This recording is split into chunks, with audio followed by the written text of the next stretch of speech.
panel. And I'm very pleased to welcome, because you were here with me last week, weren't you? As Nawal Abdi Samadi. Hello, nice to meet you. Yeah, good. And I haven't met you before. Nathaniel Ogunniyi. Good Pleasure. to see you.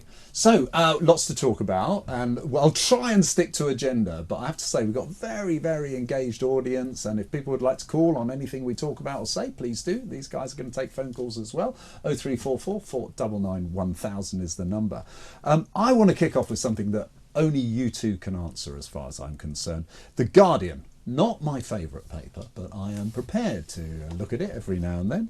I never thought, is the headline, I'd abstain from voting, but many young people will, and can you blame us? I think this is fascinating, because when I was young, when I was 18, decades ago, I was like itching to engage and vote.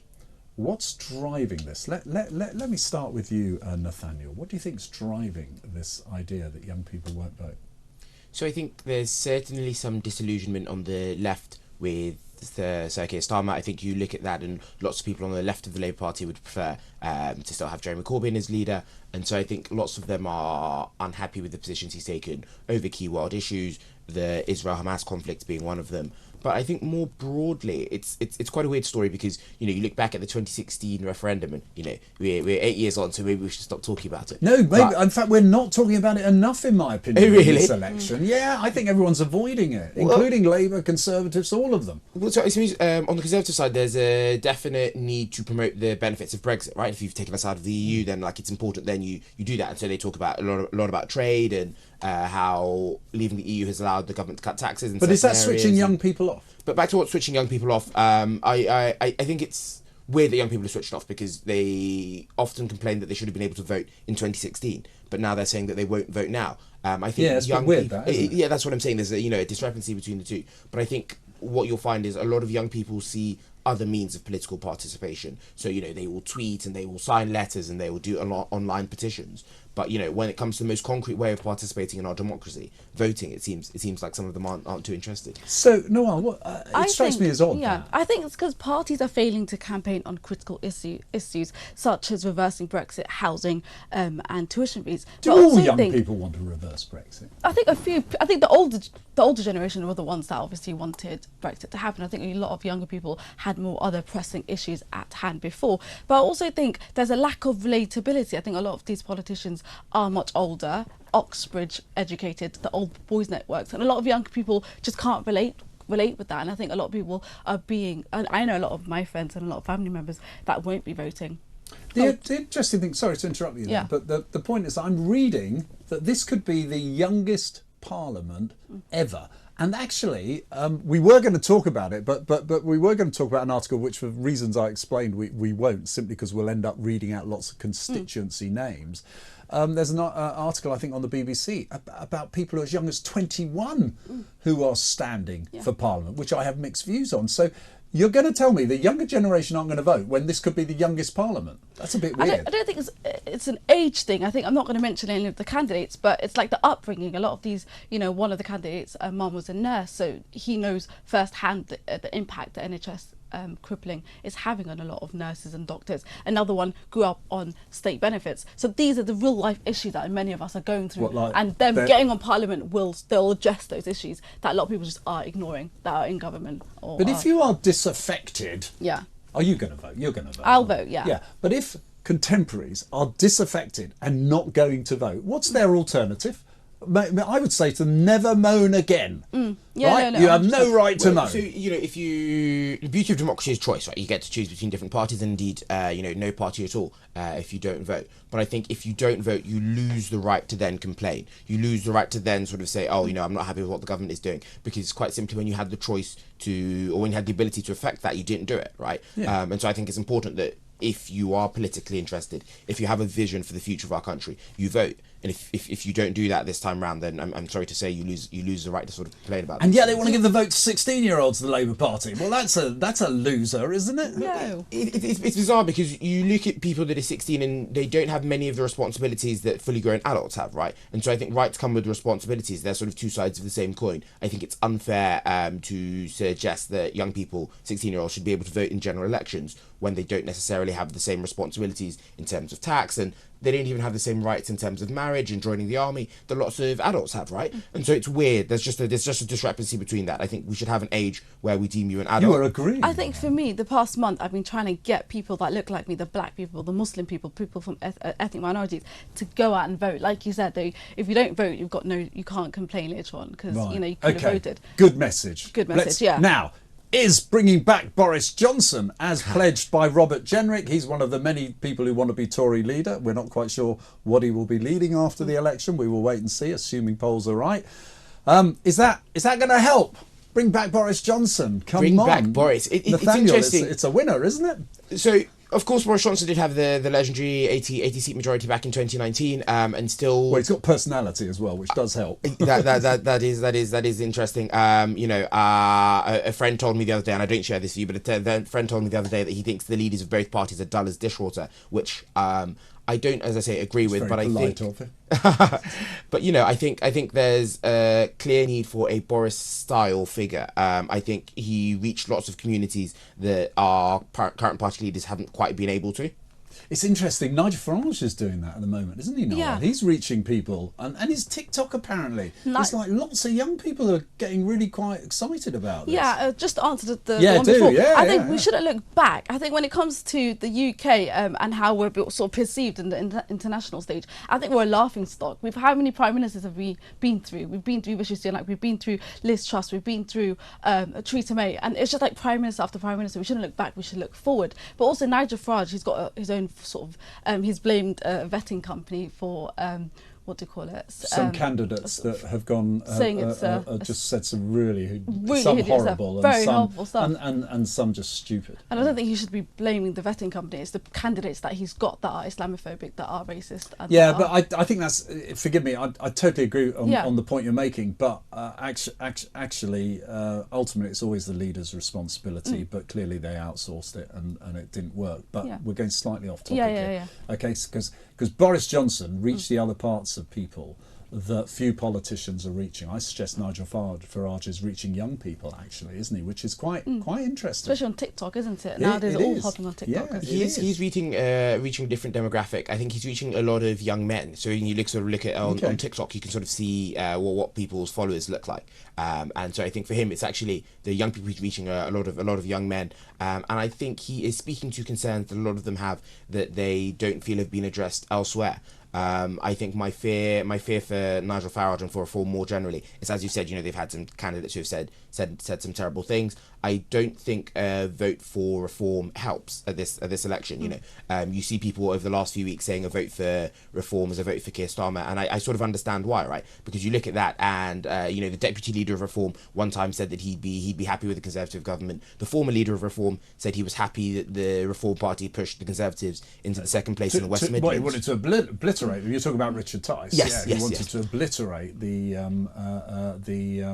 Tory party. That was the mission when he was leader of Reform. Yeah, I think when it comes to the Reform Party, it's very important not to underestimate the Reform Party, because they've got an audience. Well, when you say underestimate, there's a lot of people who are saying they are a great alternative to two very dull parties who are not being straight with the public. A lot of these Reform voters are ones that are angry with the Conservatives, that I feel ignored, that I think the Reform has the answers, and the Reform is very appealing, let's be honest. Like you said, we've got two parties that are dominating the politics, and Reform is it may change. I will have more of this coming up on my Future Politics panel here with Nawal and Nathaniel. We are going to do more of this after the break. You can join the conversation 0344 499 1000. Nawal Abdi Samadi, who is with me for the second time, and Nathaniel Ogunniyi. I got it wrong. I'm sorry. No, don't worry about it. You told me to pay. Ogunniyi, yeah? Thank you Sorry, very my much. apologies for that. Okay, I agree with Nawal. Why is it UK political parties are always looking back and bringing back previous politicians?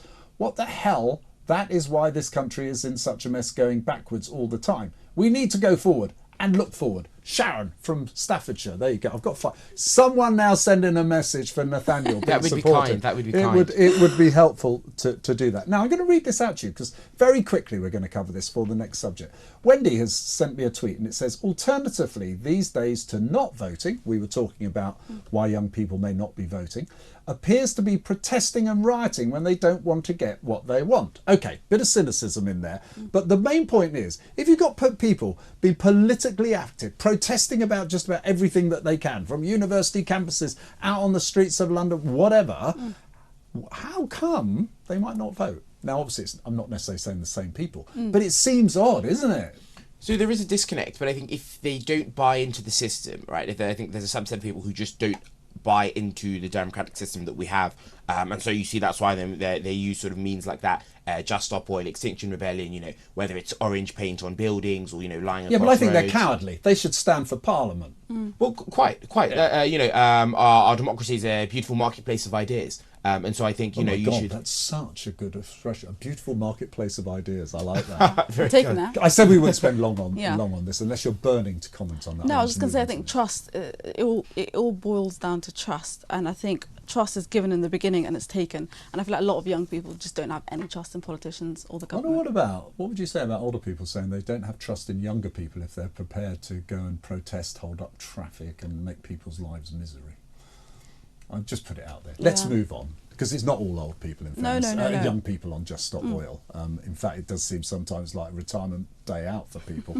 Okay, election betting scandal as bad as Partygate, says Michael Gove. He's pointing to the fact that we have a police officer suspended, of course, for allegedly betting on the outcome of the election. We have an MP, Parliamentary Private Secretary to the Prime Minister, who's all but confessed to doing it.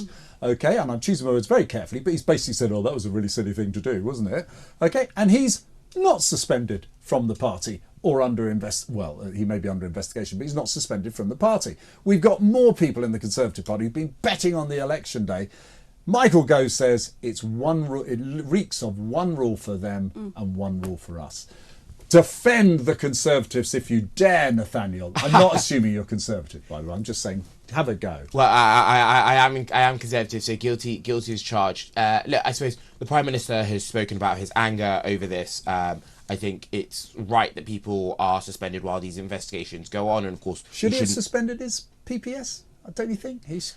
So I think he's right to express anger about that. I mean, once you're in an election period, it's quite difficult because you can end up suspending people, but they're still a Conservative candidate because of course the deadline for nominations has passed, and so you end up in a, is what you're saying. Really suspend him. Well, you end up in a funny place, right?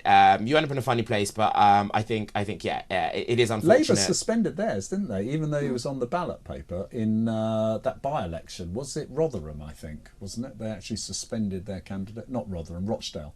Oh yes, yeah. So I think that was the one. I think where some anti-Semitic comments came out. Right, yeah. So I do remember that. Yeah, I suppose by-election is slightly different to a general election where you sort of got contests happening everywhere. I mean, everyone understands this, don't they? Yeah. There's guys on the make, basically. I think it just shows the state that we're in, and it's very serious. Yeah, it's a very serious sorry, it's a very serious state that we're in. It's very dangerous and very serious because anyone that's close with the PM, and these lot, obviously one is the chief data person, another one's the Tory director of campaigns, they shouldn't take advantage or be exploitative. It's just a betting. I just hate to add allegedly in there. Allegedly. But what we do know is the closest political ally, his parliamentary private secretary and MP, has pretty much said, I did this.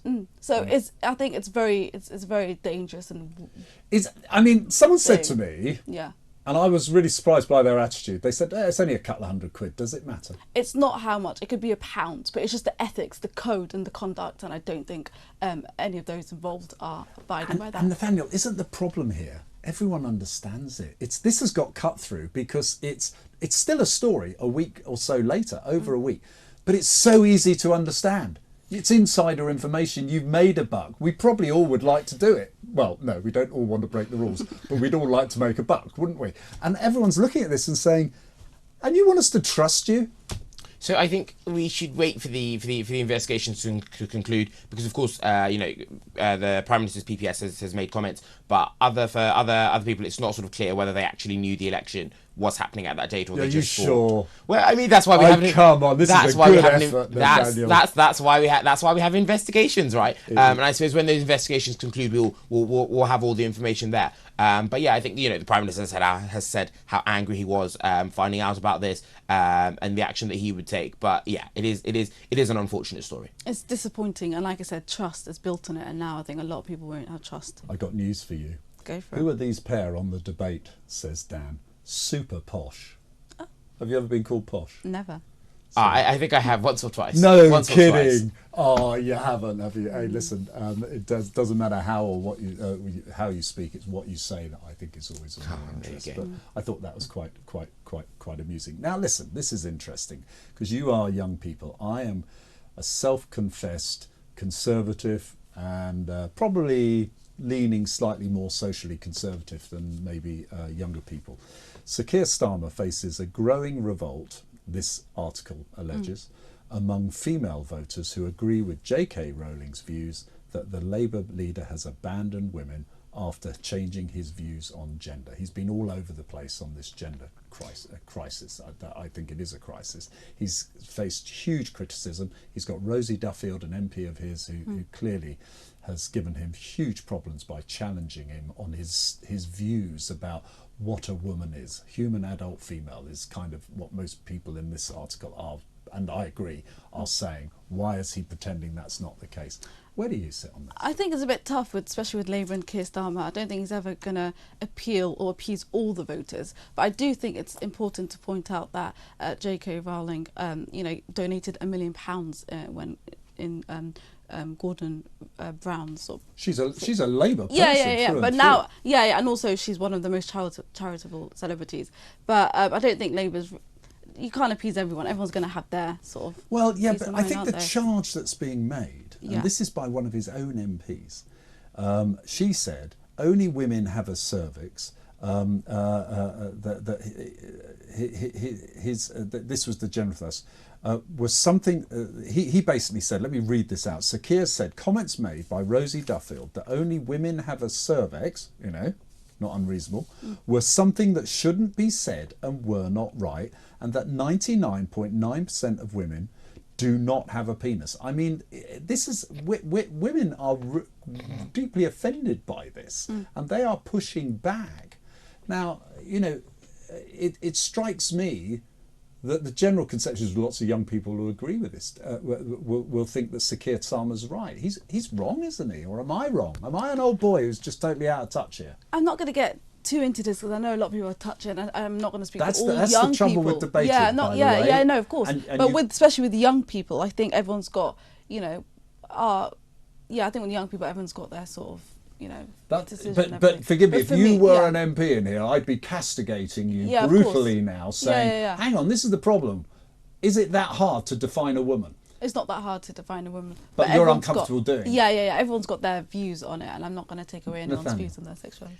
So I suppose, I think more broadly we should be able to disagree politely. Absolutely, it should be respectful. Yes, absolutely. But I think that's important on issues like this, which are quite clearly controversial and personal to a lot of people. Then I think it's important that even if we disagree, we can do so politely. I think one of the more broader issues we have in politics is that increasingly on issues like this, people feel afraid to speak out because they're afraid that they will be cancelled. Are you reluctant to, if you like, back Sir Keir or back Rosie Duffield in that? So I suppose I don't have particularly strong views on gender and sex. I know there's a Conservative pledge to legislate for sex to be sex as defined by. People are saying that. Look what happened to Nicola Sturgeon. She got herself in a heck of a problem because basically a man was going to go into a woman's prison and he was a rapist. I mean, that's the illogical. If you accept self-identification for gender and you recognise that in law, that is the logical extension of where you can end up. That's why it's madness, basically, that thing. I can't believe either of you would necessarily agree with that, but you clearly don't want to be put on the spot. All I would say to you is that ducking issues is something you can get away with now because you're not going to stand. But that is half the problem, isn't it? That people have been reluctant to speak out because they feel intimidated or their views will go viral. And I don't like that society that we're living in. Is that what's holding both of you back? I think it's definitely the cancel culture, isn't it? It's- If you it's say the hard. wrong I hate it. thing, you're I not hate going to it. have a career the next day. So I it's, hate it. I could say something on yeah. this air and be cancelled tomorrow, probably. I hate it. Do you feel straitjacketed? No, I feel free. I feel free. But would you agree then with Keir Starmer or Rosie Duffield? I suppose. I tend not to agree with either one of them. I tend not to agree with either one of them. I think on this, it's important to protect women's safety. So I remember being Totally agree with that, at the Nathaniel. sort of Conservative Manifesto launch, and one of the pledges that the Prime Minister spoke about was, as I was saying, the pledge to define sex as defined by your birth certificate. And I think that was one of the things that actually got one of the loudest rounds of applause. Because I think lots of people see a fundamental unfairness where, in the cases like the one you've discussed, actually there are things that are clearly wrong. You can define yourself how you like. I don't mind. And you have this absurd situation where I think someone wants to call themselves a cat or whatever. You can define yourself what you like. We live in a free society, and I hope it's a respectful and tolerant one. But I think when you start putting things into law, when a woman is not a woman, is a woman, I think I got that the right way around, you end up with these perverse outcomes and women feeling unsafe. And that's the point behind J.K. Rowling. It's been a pleasure to have you here on the Future Politics panel. It's been a really good debate. I do enjoy your company. Thank you very much for joining us.